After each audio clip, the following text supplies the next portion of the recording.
a lot of us just left the Flash roundtables. Oh, okay. And they were talking about how Flashpoint is going to affect all of the Arrowverse shows. How is that true? How is they Flashpoint have to tell me how Flashpoint will affect Legends, because I don't know. So as far as you're concerned, it won't affect Legends. Not in the near term. Because in the near term, we're already telling stories about our own characters changing time. So I don't know how to make Flashpoint and the time travel the Legends are doing work in the short term. In the longer-ish term, Flash will definitely have a big impact on Legends. So there'll be a storyline that will start to come into play that you'll see a point of connection, but not at the early going. What's been the biggest element that you can talk about for the first 6 episodes? Like any big set pieces or anything that you're really proud of? We haven't committed it to film yet, but the fight between the Justice Society and the Legends, I think is going to be fairly epic. So they're battling? They're superheroes. They have to. I mean, come on, that's required. You got to do that. And we just did a sequence for the season premiere. You'll see a little bit of it in the sizzle reel that we're showing later today. That we did 105 camera setups or 150 camera setups. Epic ambition, epic amount of material. The show's always trying to push the envelope, and I think, unlike the other 3 shows that are single lead shows, the nature of this show is always bigger, more bonkers, more crazy. You have the mix of all the different superpowers and costumes and everything. It just has a bigger feel to it by design.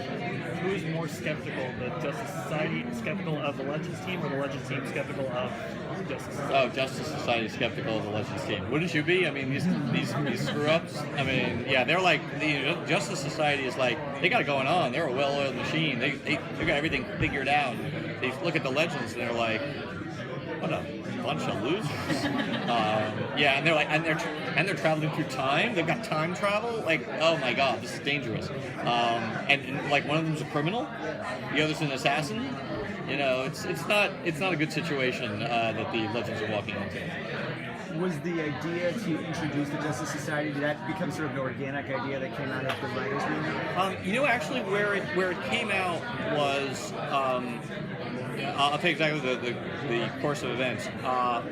We, at the end of 116, we knew we wanted someone to crash land a Wave Rider, step out, be a superhero, tell the team, don't travel through time anymore.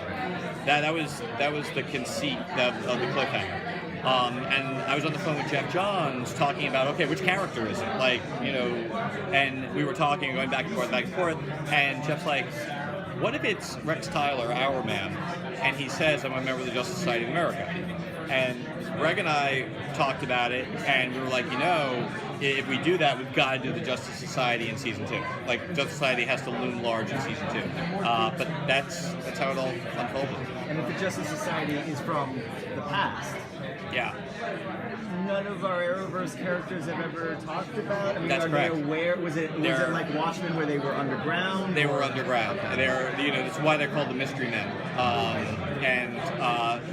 We're very cognizant of the fact that, for all intents and purposes, as far as the public's aware, the Arrow or the Hood back from season 1 was the world's first superhero. So we are still very true to that, even though there is a JSA. But very much like in the comics, where the JSA sort of, by virtue of comic book circumstance, got lost to time, our characters have sort of faded away. And there's a mystery involving the JSA that we'll be getting into as we push on through the season that, again, will explain a lot of this. Were there any specific runs of Justice Society comics that really have influenced this next season? Mine. No, I'm kidding. No, not really. Actually, the last days of the JSA, Roy Thomas, I think it was Roy Thomas. Last days of the JSA, big piece of it. Actually, a lot of the very early runs, like the first, like, you know, the Per Degaton, Spirit Destiny, Adolf Hitler, that kind of, you know, I forget the writers who were involved, but certainly Roy Thomas's last episode of the JSA. We got copies of that from DC to share with all the writers. That's kind of a big piece. So, sorry. I was just there are literally dozens of JSA characters. Yes. How did you sort of narrow down who we need, who will work best for the show? Oh, great question. Phil Klemmer and I met with Dan Evans and Jeff Johns, and we had a list, a long list, and we talked a lot about a lot of different factors. It was like we wanted a good gender mix, a good powers mix, a good like ethnicity mix, and we wanted, you know, it had to be like producible. You know, there were a lot of different factors, and we just whittled it down to a roster that we'll announce at the panel. That I think is you know, it gives you a feel of the JSA across all the different eras. One thing we didn't want to do was just like, it's the 1940s JSA, even though our JSA on Legends is 1940s, like there's other cool characters that we wanted to bring in from other eras. But I think people will feel like the lineup is quintessentially JSA. Are there any villains from the JSA? You know, we feel like we did Per Degaton last year. I keep pitching out Dr. Chaos, who was a villain during my JSA run, in the writers' room, like, oh, let's do Dr. Chaos this week, let's do Dr. Chaos this week, because I love Dr. Chaos. You know, no one just yet, apart from, because again, once you've done Per Degaton, it's kind of hard, you know, and Vandal, you know, we kind of did that a little bit last year, or a lot last year. Will we see Connor Hawk Diggle again? You know, we love the actor. It is more than possible. We actually were in the writers' room the other day talking about a story set in Starseed 2047, like a year after episode 6 last year. And I'm really excited about it. The idea is awesome. Definitely something I want to do this year. Again, as with all things on all the shows, we just need to like find the right time, the right opportunity. But yeah, that's totally like something we would love to do. I'd love to have that. Is the Thanagarian threat still looming over our heroes, or not? No, we've sort of put that a little bit on the back burner. You know, in large part because we wanted to start fresh this season. We wanted to deal with the time travel element and not the external extraterrestrial element. You know, but Thanagarians are still out there. We've certainly, I always describe it as like it's a seed we've planted, and one of the nice things, like, you know, we've been able to do on Arrow, which has gone 5 years, is one of our favorite things to do is plant a seed in like season 2 with Hive and pay it off in season 4.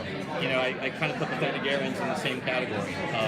It'll be great to revisit them one day and, you know, get the Hawks back and everything, but at the right time, you know. Do you have a 5-year plan for this show as well, or is it really season by season? I would say it's more season by season because it's always sort of been designed to be a little anthology-ish. So it doesn't lend itself to a 5-year plan. That said, there are things that we talk about where we're like, you know, that's not a season 2 thing, that's a season 5 thing. So we have little benchmarks and places that we know we'd like to get to, but it doesn't lend itself to a 5-year plan the way Arrow has. When you decided to bring in Vixen, but found out that the actress was not available, Yes. was that a disappointment, or did it sort of lead to being able to do something creatively different with the character? You know, I'll be honest, it was a disappointment, mainly because we love Megalyn and we love her, you know, her depiction of Vixen was kind of short-lived in the live-action sense. At the same time, as with all things, you take lemons and you make lemonade, and, you know, I'm thrilled that we cast Maisie. I think she's absolutely terrific. She's got such a great... Her performance is so evocative of Megalyn's without being derivative of it.